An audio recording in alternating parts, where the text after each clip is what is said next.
Meu nome é Plínio Tomás, eu sou engenheiro civil formado na Escola Politécnica da Universidade de São Paulo. O meu objetivo é socializar o conhecimento. Agora eu vou apresentar as teorias de como fazer o impacto de fósforo em um lago.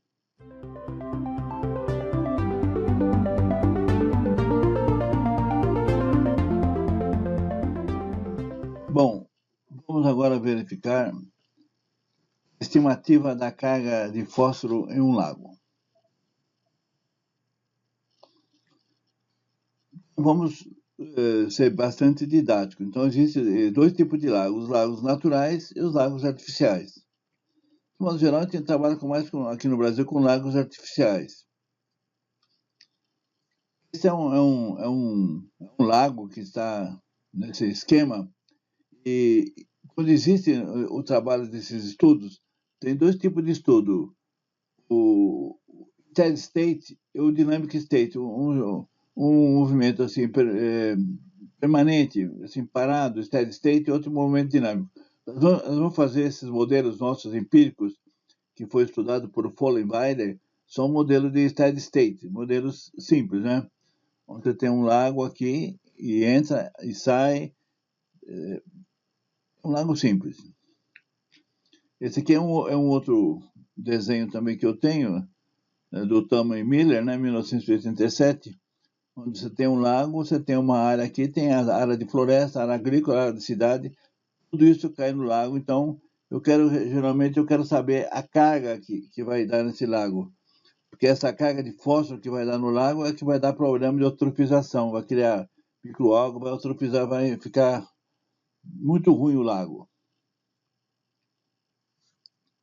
Os livros básicos que eu já li sobre o assunto, um monte de textos, de livros, mas os livros mais importantes são o de Tom e Miller, de 1987, que são esses Principles of Surface Water Quality Modeling and Control.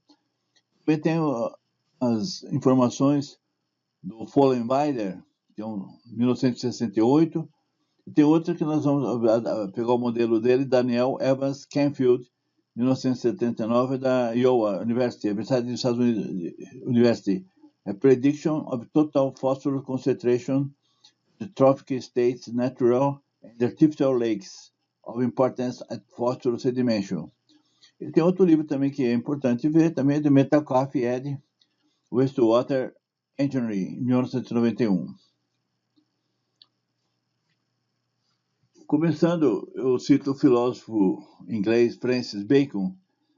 Ele fala: nada pode ser conhecido que não possa ser medido e quantificado. Isso está no livro de filosofia dele, Novo Órgão, Nova Lógica, Novo Órgão em latim, Lógica em português, número 198, que está lá. Esse Bacon nasceu de 1561 a 1623, né? Ele morreu com 65 anos. Ao mesmo tempo que ele fazia as teorias deles, você observar tudo na natureza, o Galileu fazia as coisas na Itália também. Galileu Galilei. Continuando. 11. Eutrofização dos lagos. Em 1929, o limnologista sueco Einar Naumann, ele criou o termo trófico. É interessante, coisa, ninguém sabe que esse homem aqui que criou o termo trófico. Então, trófico quer dizer alimentos, ou muitos. Eutrófico é muito alimento para o lago, que vão aumentar as águas, vai criar problemas de eutrofização nos lagos. Rios também. Uma autoridade no mundo que eu acho, que todo mundo acha, é esse suíço aqui, Richard Albert Follenweider. Em alemão, o V von F. Follenweider. Ele fez os estudos, ele morreu em 2007, não faz muitos anos, né?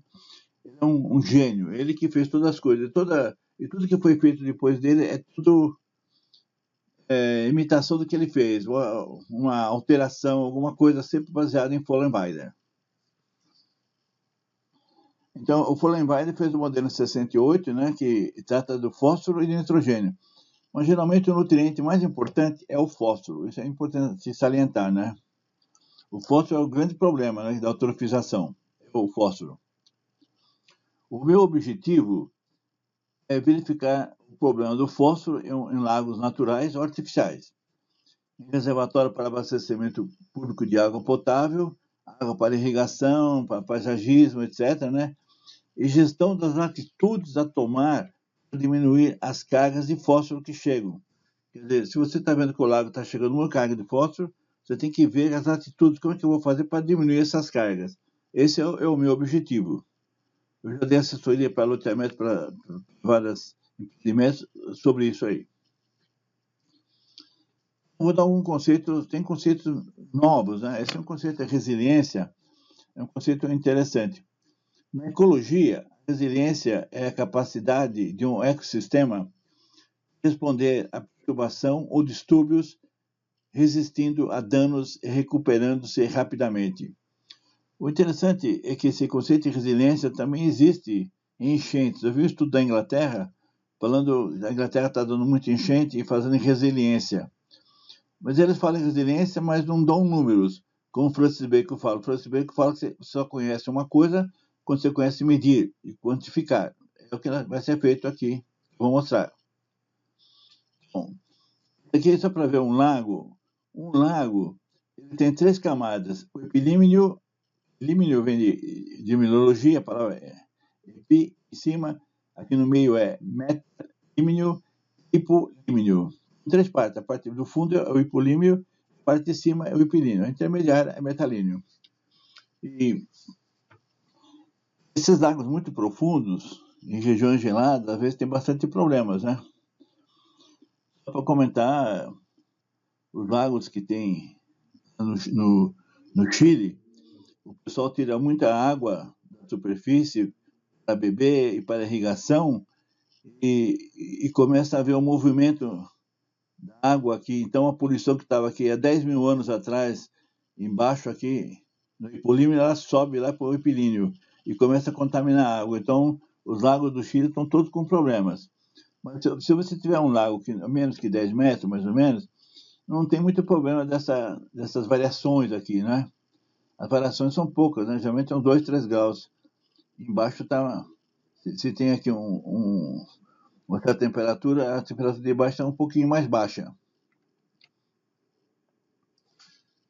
O critério da resiliência de lagos, que eu achei muito interessante quando o pessoal fez um estudo na Polônia, em 2020, né? Bem recente, eles deram nota, né? Assim, 0, 1, 2, 3, nota, né? Então, o objetivo é você pegar cada lago, as notas, e depois pegar a média, dividir por 5. Então, você tem aqui a profundidade. Se a profundidade for maior que 10 metros, é 0. Se a profundidade for menor, de 5 a 10 metros, é nota 1. Então, conforme o caso, você tem... O volume do lago for muito grande, você tem uma nota.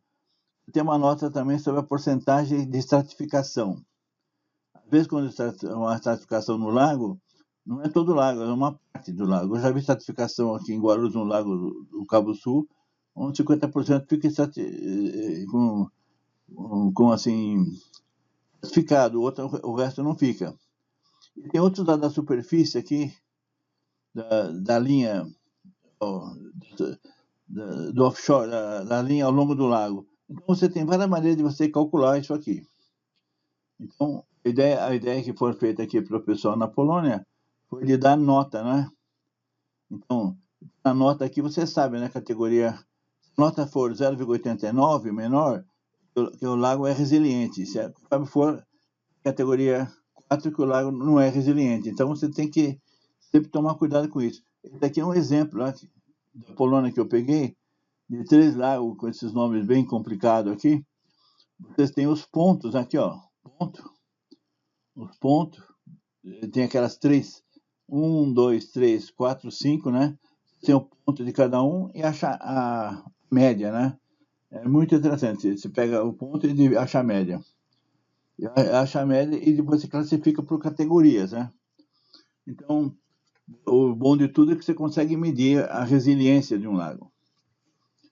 Isso é uma coisa nova para mim também. Eu tenho um dado aqui da Polônia também, que esse trabalho foi feito em março de 2020, eu achei muito novo, né? E eles verificam a área da superfície dos lagos, 0,5 kg de fósforo por hectare por ano. A área agrícola, 0,4 kg por hectare por ano de fósforo. A área de floresta, 0,1, geralmente floresta, 0,1 kg de fósforo por hectare por ano.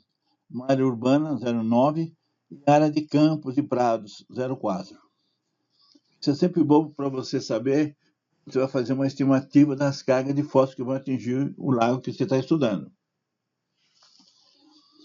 Uma outra informação que é interessante saber é o que é o fator limitante, né? O fator limitante, por exemplo, você pega um lago de nitrogênio total e fósforo total, se for maior que 10, o limitante é o fósforo. Se for menor que 7, o limitante é o nitrogênio. Se tiver entre 7 e 10, se tanto o fósforo como o nitrogênio. De modo geral, no mundo todo, o limitante é o fósforo. Aqui no Brasil, de modo geral, o limitante é o fósforo. Então, eu vou dar umas tabelas de orientação de cargas, né, para áreas urbanas. Aí. A área urbana tem um fósforo alto, médio e baixo. Para você ver a dificuldade que nós temos de fazer essas verificação, qual que eu adoto, um alto, médio ou baixo, é bem difícil. A parte rural, a parte da floresta, das precipitações. As chuvas também, elas caindo sobre um lago, elas dão também alto, médio e baixo. Você tem aqui 0,2 kg de fósforo por ano, por hectare. Aqui também é uma outra tabela. Eu apresento várias tabelas para quando você for fazer, você tomar uma decisão, né? Isso aqui é floresta, né? Novamente, uns dados diferentes dos outros. Isso aqui é quase floresta. Um termo que eu já vi sendo usado nos Estados Unidos e na Europa, onde tem 75% é floresta. Então, quase área urbana com 75% de área urbana. A área urbana e a área agrícola. Então, você tem esses quase aqui, né? Que eu botei pequeno aqui, né? Mas é muito difícil. Olha o campo de golfe aqui. Você tem 0,41 kg por hectare por ano. Esse aqui é o fonte do Marsh. Marsh é um livro muito bom que ele tem. Então, agora só vou comentar. A estimativa de carga de campo de golfe. O campo de golfe, eu já fiz estudos de água de campo de golfe, de reservatório em campo de golfe, de 13 campos de golfe. E é difícil você decidir isso aqui, né? No slide anterior, só para mostrar, é 0,1 kg por hectare por ano. Mas eu vi uns estudos feitos em 2019, mais recente, de 0,1 a 1. 0,1 a 1 kg de fósforo por hectare por ano. Também o problema dos fertilizantes usados, né? E a própria autora, essa Emily Bock, ela fala que teve variações de 2 até, né? Entendeu? Em vez de ser de 1 pode ser 2, pode ser, em vez de 0,1, 0,2, depende de tudo, de como está sendo feita aquela fertilização do solo.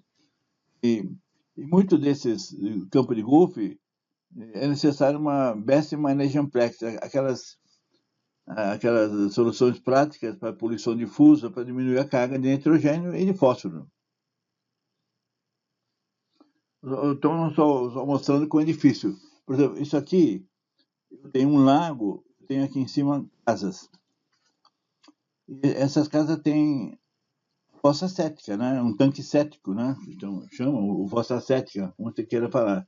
Essas fossas céticas podem funcionar bem, podem não funcionar, pode ter manutenção, pode não ter. Mas, de modo geral, o que eu acho é que a carga de fósforo por pessoa, aqui no Brasil, é mais ou menos 6 miligramas por litro. Eu já vi estudo na Inglaterra, dá 8 miligramas. A nossa aqui no Brasil, eu acredito que sejam 6 miligramas por litro. Eu acredito também o seguinte, de tudo que eu já li, eu não vi pesquisa no Brasil de nada disso aqui, que desse alguma conclusão mesmo. O que eu estimo aqui é o seguinte, tem uma carga aqui numa fossa cética, o que vai chegar no lago vai ser 5% de 6 miligramas por litro. Então, O que eu adoto aqui, o que eu adoto é 0,1 kg de fósforo por pessoa por ano, né? É essa que eu adoto. Uma casa que o pessoal adota bastante, que eu já vi, é 0,3 kg de fósforo por pessoa por ano. Eu adoto bem menos, 0,1, que é aquele 5% que eu mostrei no lado anterior. Eu tenho aqui 3,5 pessoas por casa, mais ou menos aqui para o Brasil, e para fazer os cálculos quanto que vai de fósforo, né? Eu vou dar um exemplo aqui do Tanque Grande, aqui em Guarulhos, onde eu moro. Tem uma área da bacia de 820 hectares. Praticamente é tudo floresta, né? Então, se é 820 hectares vezes 0,1 de floresta, 0,1 kg por hectare, eu tenho 82 quilos por ano de fósforo total. Existem 90 casas. Tem um trabalho que foi feito de uma moça, há uns anos atrás, ela falou sobre o Tanque Grande, ela conseguiu achar 90 casas lá. Cada casa tem 3,5 pessoas, né, por casa, né? Então, aí eu adotei 0,1 kg de fósforo por pessoa. Então, eu tenho 90 casas, vezes 3,5 pessoas que moram numa casa, vezes 0,1, dá 31,5 kg por ano de fósforo total, né? Então, eu tenho quantos quilos de fósforo por ano? 82 é que vem da floresta, e o P2 é que vem das casas. Dá 33,5 kg por ano de fósforo. Aqui é o estudo da Polônia, que é muito atualizado, que eu achei, os 3 lagos da Polônia. Aqui tem aqui, ó, superfície do lago, a área agrícola, a área de floresta, a área urbana e a área de campos, né? De campos, middle campos. E aí tem 0,5 kg por hectare por ano, 0,4, 0,1, 0,9. Você tem as cargas aqui. É muito bom para você fazer esses cálculos, para ver que esses cálculos é feito no mundo todo, né? Desse jeito aqui, para você estimar quanto vai de fósforo no lago. Além de uma coisa interessante. O prefeito do lago, logicamente, por que ele tem esse fósforo? É o que vem também dos sedimentos que estão no fundo. Sedimentos que estão no fundo disso aqui. Então, tem todas essas coisas que tem que saber, né? Aqui é outra tabela aqui, usada no Brasil, tem bastante informações também. Uma outra informação que eu acho importante é sobre carcinicultura e a piscicultura. A carcinicultura é a criação de camarão. Ela dá 4,7 kg de fósforo por hectare. É muito grande. Eu vi uma vez uma tese de doutoramento em Natal, de um curso em Natal, onde eu nem sabia que a carcinicultura era perigosa. Ela tem muito problema de fósforo. Então vai eutrofizar tudo onde ela cair a água da carcinicultura. A piscicultura é a criação de peixe, né? Então tem um dado aqui de tese aqui, foram feitos em 2015 em Pernambuco e tal. Então, tilápia, por exemplo, dá 15 quilos de fósforo por tonelada de peixe. 15 quilos de fósforo por tonelada de peixe. Olha que interessante, porque tem a ração do peixe, as fezes do peixe, etc, né? Então, se eu tiver um lago de criação sem ração, me dá 400 quilos de fósforo, 400 quilos de tilápia, né? Por hectare. Então, 400 quilos de tilápia por hectare. Se eu tenho um lago que tem ração, vai de 4.000 a 40.000 quilos de tilápia por hectare. Eu acho o quilo de tilápia, depois eu vejo quanto que tem. É 15 toneladas, 15 quilos de fósforo por tonelada de peixe. Eu consigo calcular, entendeu? Aqui, vamos ver aqui, ó. A área mínima de criação de peixe no reservatório escavado, tem reservatório escavado, tem aqueles que eles fazem no rio, né? Água corrente, com rede, também polui. De 2 hectares. Então, a mais criada aqui no Brasil é a tilápia. Então, vamos supor que eu tenho 400 quilos de tilápia por hectare. Eu tenho 2 hectares, dá 800 quilos de tilápia por ano. É ração. Se eu tenho 15 quilos de fósforo por tonelada, então eu tenho 800 quilos, me dá 12 quilos de fósforo. Então, eu vou ter 12 quilos de fósforo por ano que vai no lago. Isso só para ver que a piscicultura, a carcinicultura, bem polui os lagos. Essas aqui são tabelas orientativas também. A água de chuva também, fósforo. É um pouquinho fósforo, mas tem também 0,01 a 0,03. A água de chuva tem o fósforo, como tem o nitrogênio. Então, você tem mais dados aqui, ó. Quando você for fazer um problema real, você tem que consultar esses dados. O difícil, na prática, é você achar esses dados, todinho, essas tabelinhas que eu coloquei aqui. Depois que você tem esses dados, é fácil, né? Isso aqui são mais tabelas de poluentes que nós temos aqui. Tem vários tipos de poluentes. Eu vou dar um outro exemplo. Vamos supor que eu tenho uma estação de tratamento de esgoto num lugar. É uma poluição pontual. Eu tenho uma pequena cidade, trato o esgoto e jogo aquele esgoto dentro do lago. Então, eu dou um exemplo aqui. Por exemplo, eu adaptei do ED, né? Do Macalp-ED. Eu arredondei aqui. 800 metros cúbicos por dia, 9,26 litros por segundo, né? O efluente sai 0,30 miligramas de fósforo, né? Miligrama de fósforo. 0,30 miligramas de fósforo é uma coisa que 0,30 gramas por metro cúbico. Então, eu tenho 360 dias vezes 800 metros cúbicos, né? Eu tenho quanto vai por ano. Eu tenho a carga, eu calculo por ano, vezes a carga me dá 87 quilos por ano de fósforo. Lógico que você poderia fazer um tratamento terciário para tirar esse fósforo, tirar mais fósforo. Estou vendo as soluções que tem para as coisas. Aqui é o exemplo de estimativa de fósforo também, né? É um exemplo que eu já fiz. Ó, você tem área agrícola, floresta, área urbana, mora está 97%. Você tem o coeficiente de runoff das áreas aqui e eu tenho as cargas de fósforo. É só para ver como você vai se comportar. O estudo de Fullenweider aqui, que foi feito na Europa, né, pelo famoso Richard Fullenweider, o fósforo tem esse limite aqui, né, que vai obter no lago, né, 0,004 mg por litro a 0,135 mg por litro. Essa aqui é a carga, né, 0,07 gramas por metro quadrado por ano a 31,4 gramas por metro quadrado por ano. Esse aqui é o QS metro por ano, 1,23, é só para saber alguns limites. Para ter uma ideia de alguns limites, realmente a gente não atinge esses limites. Mas só para saber que existe, né, esses limites.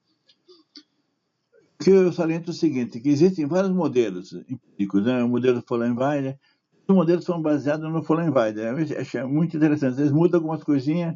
Esse Daniel Evans Field, ele é da Universidade de Iowa, nos Estados Unidos, em 79, ele fez um estudo muito bonito. Ele fez um estudo e fez um monte de pesquisa. Eu gosto muito quando tem pesquisa. Quando tem pesquisa, eu acredito muito nas pesquisas. Ele fez uma pesquisa boa, porque quando o Fullenweider fez as pesquisas dele, foram em lagos naturais. Ele fez em lagos naturais artificiais. E ele fez, e achou que olha, essa forma aqui vale para lagos, reservatórios. Isso aqui são os naturais e artificiais. E tem uma forma que ele fez aqui. Ele usa a fórmula dele aqui. O R2 aqui, que ele fez 0,83, aquele R2 que você usa na matemática para fazer cálculo. A forma de Canfield, baseada em Fullenweider, essa aqui, a quantidade de fósforo que vai dar no lago, né? Eu tenho aquela carga de fósforo que vai chegar no lago. Dividido por Z, a profundidade do lago, VS, a velocidade de sedimentação, e ρ, chama de flushing. Esse ρ, ele está colocado aqui, ó.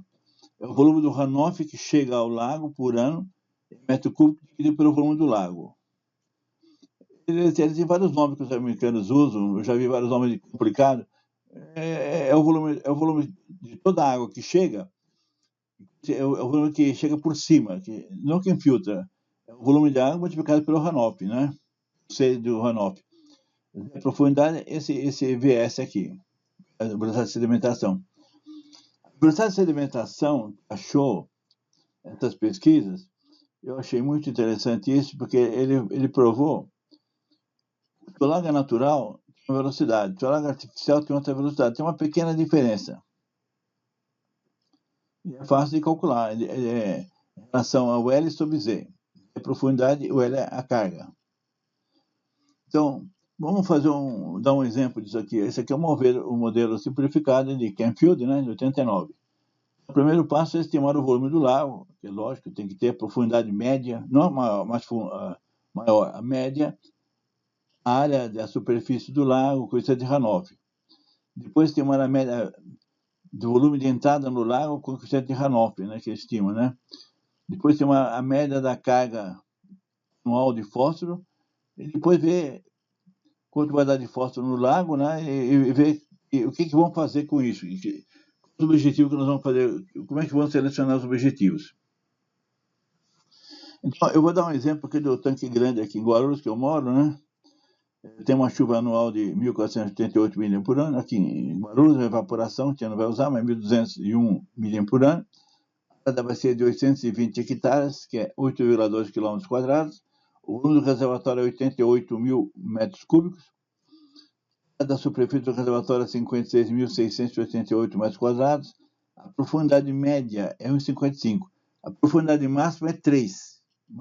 A média é 1,55. Interessa a média. Olha, cuidado com isso. Então, eu vou calcular a carga de fósforo na represa e verificar o estado tóxico. É isso que nós queremos saber. Eu, continuando ver o modelo de Canfield, uma coisa importante é o número da curva CN aqui, por exemplo. O Soil Conservation Service tem o número da curva CN igual a 79. Para aquela região, e no Cabo Sul, CN igual a 79. O Plínio, eu fiz uma forma uns anos atrás, eu verifiquei o valor do CN com o valor do C de Hanover. Eu pela essa forma aqui, eu entrando com 79, eu calculo C. Então, C é igual a 0,5. O que é o coeficiente de Hanover? É a parte da água que vai por cima. É aquela parte que precipita, que é precipitação, a parte se infiltra e a outra, a água corre por cima. Então, esse é o escoamento superficial da chuva. Esse é o volume do runoff é V aqui, né? O volume de runoff anual vai ser a área da bacia, da precipitação, né? Em milímetro dividido por 1.000, vezes o C. É por cima, porque uma parte se infiltra. 120 hectares vezes 10.000, um hectare é 10.000 metros quadrados, 10.438 milímetros por ano, dividido por 1.000, vezes o runoff, que é 0,5, me deu esse volume aqui. Então, esse volume que está ali, ó. Então, o Rho vai ser o volume do runoff anual dividido pelo volume do lago. O volume do runoff anual é esse, 88, vai dar 69,33 por ano. Esse é o valor do Rho. Carga que atinge o lago, eu calculei um exemplo lá, 113 kg de fósforo total por ano, chegando no lago. A área do lago, da superfície do lago, é 56.688 metros quadrados. O L é igual a M sobre a S. Eu pego a carga que chega dividido pela área. E eu não quero deixar em quilo, eu quero deixar em miligrama. Eu transformo em miligrama. Transformo em grama, miligrama. 2.000 miligramas por metro quadrado por ano. VS, como é de um lago artificial, o VS é 0,014 sobre Z. Aí eu tenho o L, que é 2.000, que eu já calculei agora há pouco, o Z aqui é 1,55 a profundidade, aí eu calculo 7,7 metros. Isso é a velocidade de sedimentação. A carga de fósforo, então, vai ser L, que eu já tenho, que é o 2.000, dividido por Z, o Z é 1,55, o VS é 7,7 e o Rho 69,33. Deu 16,8 miligramas por metro cúbico. Mesma coisa, 0,0168 miligrama por litro, ou 0,0168 grama por metro cúbico, ou 16,8 micrograma por litro. Cuidado com essas unidades, a gente sempre às vezes enrola nessas unidades. Então, o que eu vou comparar, se eu tenho um lago, eu classifico esse lago como classe 2, por exemplo, ele tem a quantidade de fósforo no ambiente lêntico, que é o ambiente do lago, segundo o CONAMA 375, tem que ser menor que 0,030 miligramas por litro, que é menor, né? 0,0168. Então, esse lago é um lago oligotrófico, conforme a CETESB. Então, conforme a CETESB, eu tenho esse lago oligotrófico. Se eu quiser calcular a clorofila A depende do fósforo. A clorofila A é muito importante. Você tem duas coisas importantes, né? O fósforo e a clorofila A, mas a clorofila A é dependente do fósforo. Então, eu tenho aqui o fósforo, 16,8 microgramas por litro, aí eu acho a clorofila A, que é 2,7 microgramas por litro, aí eu classifico também como oligotrófico. Então, eu calculo com a clorofila, o estado trófico eu calculo com o fósforo total, e com a clorofila eu já calculei o tipo de lago que é, botando ali oligotrófico. Uma outra informação é um estudo sobre análise de incerteza de primeira ordem. Isso eu não tinha feito nas coisas que eu tinha feito há muitos anos. O coeficiente de variação, se uma quantidade de fósforo que vai chegar, eu já fiz um estudo sobre isso, é o 0,6. O coeficiente de variação é 0,6. O que é 0,6? É um dado importante para saber como é que varia a quantidade de fósforo. Agora, como naquela fórmula que nós mostramos agora há pouco, existe um dado muito importante, que é o dado da velocidade de sedimentação, ela varia muito, às vezes uns adotam 10, 12,2, 2,4, 16. Há muita discussão sobre isso, eu calculo que ela dá um coeficiente de variação de 0,30. 0,30, isso são ideias minhas aqui. E o total que vai dar isso aqui, a variação total, de variação de 0,70. Na verdade, você tem um erro aí de aproximação de 0,70, 70%. Então, aqui, como eu achei 0,0168 miligramas por litro de fósforo, então, vou pegar o PV 0,7 vezes a média, me dá a variação, né? O desvio padrão é 0,012. Aí eu vou calcular a incerteza de primeira ordem a mais segurança. Essa mais segurança eu já calculei em outras coisas, agora eu vou calcular para isso aqui. Eu tenho aqui limite dado pela CONAMA, 0,030. Eu achei 0,08, aqui é menos. Sinal aqui é dividido o desvio padrão, 0,12. Isso aqui me dá 1,1. Então, 1,1, eu posso entrar aqui na distribuição normal, eu tenho 1,1 aqui, eu acho 0,86, né? Distribuição normal. Ou então eu posso consultar a tabela que eu coloco logo à frente aí. Duas tabelas, eu entro com as tabelas, eu achei 0,86. Então, mas o que quer dizer isso aqui? Que tem 86% de probabilidade de não atingir o 0,30. E tem 14% de probabilidade de atingir. Então, tem 86% de não atingir e 14% de atingir. Aqui são as tabelas da curva normal. Eu tenho aqui, são duas tabelas. Valor positivo e valor negativo. Esse aqui são dados aqui que eu tenho de limites, né? De oxigênio, de fósforo, eu tenho todos alguns limites aqui, são dados de Fullenweider, né? E está na resolução 430 também, né? CONAMA. Agora, outra coisa importante é as técnicas de controle de autorização, porque eu tenho autorização, como é que eu vou controlar? Então, eu vou fazer isso aqui, apresentar nas coisas que eu acho que achei melhor de todos, baseado em Thomas Miller, 1987. Eu tenho um livro do Thomas Miller, em inglês, é muito bom, e eu aconselho vocês a comprarem. Então, as técnicas de controle de fósforo no lago são três básicas. A primeira técnica é diminuir a entrada de fósforo. Fazer um jeito de diminuir a entrada de fósforo. A segunda técnica da retirada de fósforo existente no lago. Como é que eu vou tirar o fósforo que já existe no lago, no sedimento do fundo do lago? E a terceira técnica é a mudança nos itens da fórmula de Fullenweider, né? Como volume, profundidade, vazão de entrada, vazão de saída. Na verdade, não é fácil isso aqui. Você não consegue mexer nessas informações. Mas quando você vai projetar um lago novo, eu já fiz projeto de lago novo, você consegue mexer nessas informações. Eu posso aumentar o volume do lago, aumentar a profundidade média, eu posso fazer um monte de coisas. Mas quando o lago já é existente, você não consegue mexer. Essa técnica de diminuir a entrada e tirar do lago, eu vou mostrar.